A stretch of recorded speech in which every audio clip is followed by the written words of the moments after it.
are. I'm live. I'm hoping that I'll get to see Megan join me soon. I'm looking for my guest speaker. So what I'm doing today, you guys, is introducing a campaign that I launched last May, and today's May 1st, so happy May, you guys. I just tried doing this on Facebook, and I just figured out Facebook is too challenging, so I've got to do it on Instagram, and I like Instagram better anyway. So, all right, there's Megan. I'm going to click on you.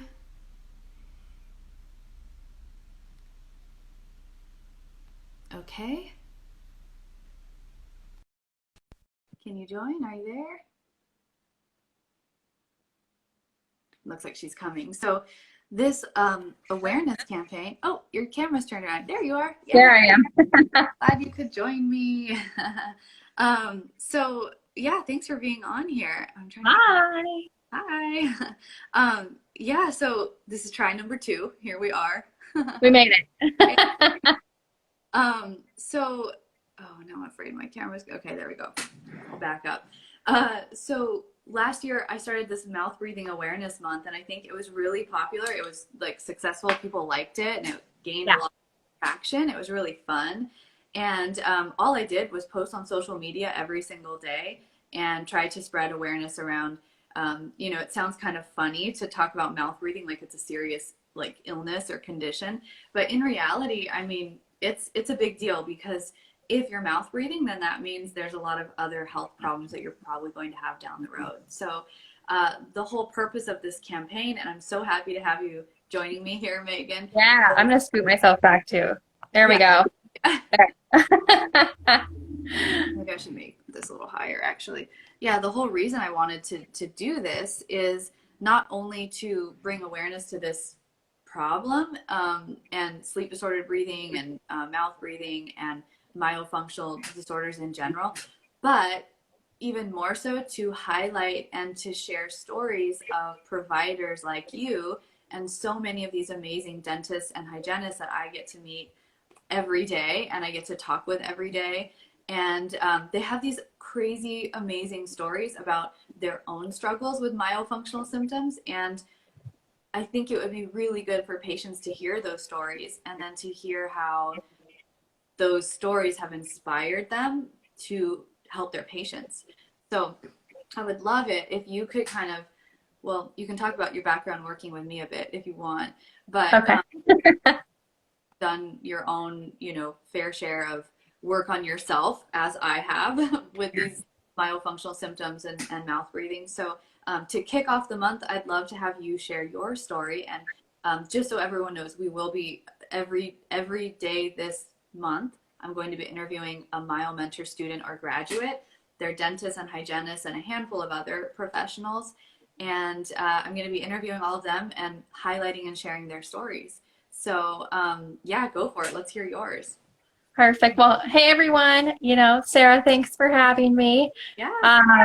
Yeah, so like Sarah said, I'm Megan, and it like took me a second for Instagram to like let me get on here. So I don't know if you covered this part or not yet, but I'm based out of Portland, Oregon. So I'm also a Northwest girl, and Sarah and I have been working together, and yeah, it has been like almost 5 years, if not maybe a little bit longer.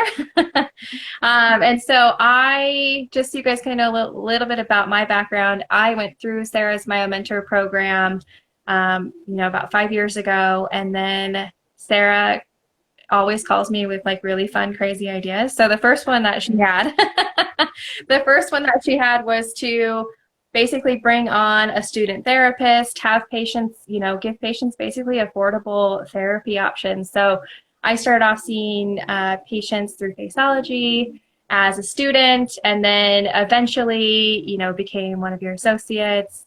And then for a while, I was your lead therapist. And now, as you've kind of continued to grow and flourish MyoMentor, I'm kind of more on the patient side of things with Faceology. And then your kind of newest brainchild, which has been really fun to be a part of, is the Matchmaker program. So It's been like a real like Mr. Miyagi moment for me. Like the student has become the master. So, I've been able to, with new therapists, help them see their very first patient and just kind of guide them through that process like you've always done for me. So it's been really, really fun. So, that's a That's, little bit, yeah, yeah. that's why I wanted to have you here as like the Yeah. first kickoff, because I feel like you're like my number two, you're like the first person that I go to when I need help with projects. And you've seen so many of my patients, and like we've worked Yeah. together for a long time. So yeah, I think you're the perfect person to launch this awareness campaign. And I think it's perfect to have you share your story first. So Yeah. Thank you. Yeah, it's been really fun. And then during this time, started my own YouTube channel, and then myself and another MyoMentor graduate, Kimmy. Now we also have a fun podcast, that we don't take ourselves too seriously on, but it's called the Munch Bunch, and we're trying to get more information about MyoMentor and myofunctional therapy out there to the masses. So, but what kind of got me here, even to begin with, like all these years ago, was pretty much my dad. So I was kind of I was already looking for ways to expand my career. I loved being a hygienist, but it was hard, being limited in my time and limited in my skills to only help patients one way. And so that's how I found you. That's how I found MyoMentor. I wish we still had that Craigslist ad that I found, because it's honestly like my favorite story to talk about, because it was like one of those moments where you had like listed in this ad like 5 or 6 different things about like, do you wish you could like grow your career? Do you wish you could do other ways to help patients? And, all those things. And I'm just like sitting there like, yes, yes, yeah, and I was just like, what is this? And, that's really how I started researching myofunctional therapy. And then, I contacted you, and I was like, what is this? What's going on? Like, how can I be a part of this movement? So that's when, I started working with you, and I found out that myofunctional therapy can help people who snore. And I think if there was a like world record holding for like the loudest snorer, my dad would be in like the top running for this. So my dad is, one of the like classic dads who snored like crazy. And you could hear him like from like the upstairs bedroom down into like the living room. You'd have to like turn up the TV really loud, or like, like you'd be like embarrassed of your friends coming over because like they could hear your dad snoring. Hotel rooms, you could hear him like rooms over. weird. Like people think that's so normal, but Mhm. it's actually Mhm. not normal to snore. It's actually bad. Like it's Yeah, a, you know. yeah, So, yeah. but we all have stories like that with family, Mhm. friends, and it's looked Mhm. at as, oh, that's just something people do, and but Mhm. snoring is a sign of like bigger underlying breathing issues, and mouth breathing at night is not healthy. So, Yeah, I'm yeah. glad you noticed that with your dad. So, and I think wasn't he your first patient? Yeah. So fast forward to, training with you, and like my dad refused to wear a CPAP. He didn't want to wear a mouth guard, but like he was tired of like my mom kicking him out of the room. And so I was like, well, like I'm doing this training, like you could be my first patient. And like my dad's the best dad. So he was like all about being a guinea pig. And, he did all the exercises. We, really went deep into a lot of the sleep apnea stuff. He was really committed. He got really into it. And, by like the time we started wrapping up with therapy, he stopped snoring. What were some And other symptoms? Like, so other than snoring, Mhm. and he had been diagnosed with sleep apnea? Yep, mild sleep apnea. He had a mandibular advancement device. Mhm. He refused to wear it. It Like was glove? uncomfortable. Yeah. Yeah. And my dad's in his mid 50s, and so he was kind of that era. I know there's some young people that have it too, but in that era where they would extract premolars and just pull teeth together, that retraction orthodontics. Hmm. And we've been seeing so much with that type of orthodontics, all these breathing problems kind of come to fruition. So he had the worst allergies as a kid. He would get an allergy shot every single week. And he really, he struggled through allergies, and he was a really great athlete. He got recruited to like play, sports in college. But, so he was always outside and he had terrible allergies. And then he coached Yeah, all of our softball teams. do you remember mouth breathing as a kid? Like, does he remember that struggle about that? Not so much like during the day, but definitely at night. So, he doesn't necessarily remember really being a daytime mouth breather. But my dad also had this like awesome afro in high school, and so I'm sure like all allergens and stuff got caught in there too. And then he's like breathing it all in when he's sleeping. You know what I'm talking about? Oh, yeah, I mean, So probably yeah, did. yeah. So, um, it's kind of the same thing like when people have beards and stuff, how allergens and stuff can get in, and then you mouth breathe, and then you just get more and more. But his was like up here. So, but yeah, he remembers really struggling. Yeah. He remembers really struggling to be able to like breathe, and he always breathed through his mouth at night. He did have some like bedwetting incidences, growing up. And then from there, everything just kind of continued to develop, and then he became the world's loudest snorer. So, Did he have any other symptoms with, that you would pick up on in his health history, like digestive issues? Did he struggle with posture? Did he have any of those other things that are so common? yeah, which again, this is like such classic of like, don't all dads have this issue? Like, definitely some like digestive issues, some bloating, some gassiness, like, posture. He was really into weightlifting. And so, his posture had always been, fairly good, but his metabolism definitely slowed down, and he has had, that smaller airway and some like acid reflux type of stuff. And so, digestively, I definitely think he could have been like better, and like his continued to be better since going through therapy, since being the ultimate guinea pig. And so he's definitely some clenching and grinding. You can, I've cleaned his teeth 1,000 times. He was the guinea pig for literally everything. I think I took my first FMX on him. We did some injections in hygiene school. Like, he has been the guinea pig. Yeah. So, and down, was it really the myofunctional therapy that got him to go down that path to better health? I mean, it sounds like he got diagnosed with sleep apnea before, and so you didn't necessarily know the myofunctional mouth breathing component, but what was that like for him when he realized they're actually related? Because most people don't know that sleep apnea are related. It was me. It was me who just learning this stuff. And then, he's like, tell me more about this training that you're doing. Like, can it help with my snoring? Like, he was really interested. My dad's always been interested in like health stuff. Like he's always interested in all the vitamins and the supplements, and like to the like extent that like we joke about it in my family about dad and his vitamins. So he really cares about being healthy. And then when I had started learning like, hey, mouth breathing and snoring, like your mouth breathing at night, you're snoring like a freight train, like I might be able to help you. Like we may be able to, do something about this. And he's like, if I don't have to wear a CPAP and I don't have to wear a device, then like count me in. And we got him to, not have to do those things anymore. Did you guys ever, I know your dad's had to use it. I don't know if you want to share about now, but before all that happened, did you get him to be more compliant with the CPAP, or did he start to sleep better, or like what progress were you guys able to make with the myofunctional therapy? So he like refused to ever even try the CPAP. So he at least tried.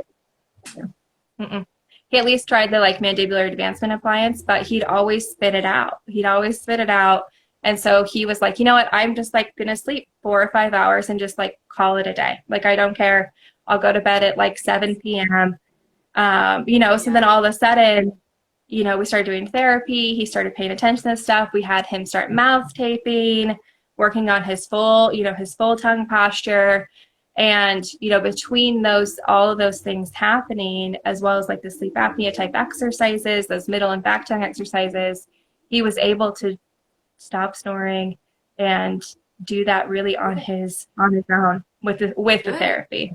Mm-hmm. That's cool. If you stop snoring through therapy, I mean, that's a huge, Yeah. huge change. So Mm-hmm. Yeah, awesome. and you could really tell a difference, like with the back under his eyes, like those improved a ton. Mm-hmm. And he would like actually Awesome. sleep multiple hours in a row. So he Good. loved it. Well, He had a great time. I mean, those are the type of stories that I want to showcase where people are struggling, they learn that these things are connected, and then they get better. So, super excited that you're here sharing and talking about your dad. Did you want to go into any of your own? I don't know if did you ever struggle with mouth breathing? Yeah, so I am my father's child. Um, I like got It's so like literally. yeah, I don't want to make it like embarrassing, and that's one of the reasons I want to talk about this stuff because Yeah. so many mouth breathe, and even if it's only doing it at night, Mm-hmm. there's like a small percent of the time during the day you're probably doing it as well, and it's super horrifying and embarrassing to realize these things, but they're so important to love that I really want this information to get out there. That's why we're here. So yeah, you can talk about Yeah. your own stuff, and then we'll just wrap it up. I want to stick to like 30 minutes, Yeah. good information for people. Yeah. So, for me, like I'm literally my father's child. So I like started developing seasonal allergies in middle school, which made it impossible to breathe through my nose. I'd always been kind of a nighttime mouth breather. I was always what we considered a really heavy sleeper. And so I had like a few, not all the time, but I had like a few bedwetting incidents like growing up. But my parents always just kind of assumed it was because I was like such a hard sleeper. Now knowing what I know that, like incidences of bedwetting can be, signs of, sleep breathing issues. And it didn't happen really all the time. So like nobody ever like thought too much about it. But then I definitely started clenching and grinding as I like got more into like post braces. I had a palate expander in middle school, which was also horrifying because it made like this giant gap between my teeth. If you didn't have Yeah, I'm grateful for it now, but like as like a 12-year-old with like really awesome bangs and like this now all of a sudden like you could fit like 2 quarters between my teeth at some point. Yeah, able to, go through that expansion, that helped a ton. And then braces but when I got into my early 20s, I really started like clenching and grinding more.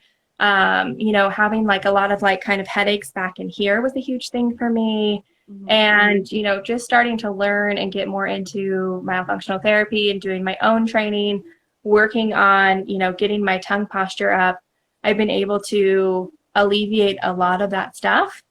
And then this can be like further down the road, but, able to figure out that I have my own posterior tongue tie. Dr. Zaghi has confirmed. I had the consultation.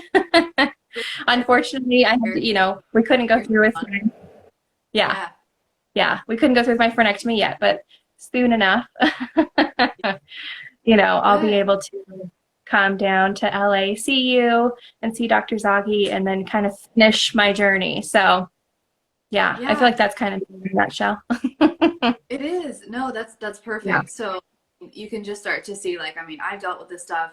You have, your dad has, and I'm sure a lot of the people who will listen to this or watch it later, they can relate. And so that's what this is all about, getting the information out and helping spread awareness. And then also highlighting people like you who are out there doing cool things. So if any doctors or hygienists or anyone listening is interested in working with Megan, she's in Portland, but she also does telehealth. She's seeing patients online all through this whole COVID situation. So if you guys want to get in touch with Megan, please do. Obviously, you can send her an Instagram message, but what's the best way to get in touch with you, Megan? Like email, phone number? I don't know what you want to share. Facebook. Yeah, I mean, email. You guys can always find me on social media. That's great too. My email is my name, Megan at orofacial-myology.com. And your practice is called Northwest Myofunctional Therapy, right? Yeah. Mm-hmm. Awesome. Well, thank you for sharing your story. Yeah. Thank you for talking about your dad. Yeah. Thank you for, being out there helping patients and try to bring some light to all of these symptoms that are really severely underdiagnosed and underrecognized. So, Yeah. Well, I think it's important to talk exactly what you keep saying is like we all think certain things are normal because we all do it, but just because we all do it doesn't make it normal. And mouth breathing is one of those things that just because like we all do it to some extent at some point, doesn't make it normal or at least doesn't make it healthy. healthy, yeah. It's common, but Mhm. not necessarily healthy, and it shouldn't be normal because, Mhm.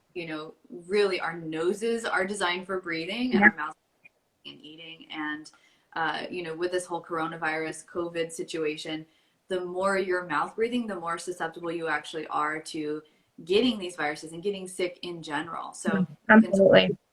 now you can switch to healthier breathing, and I mean the rest is all pretty um, amazing from there if you can do it. So, Yeah. all right, I think we'll wrap it up. Thank you, Megan. Perfect. Of course. Thanks for Tomorrow having night. me.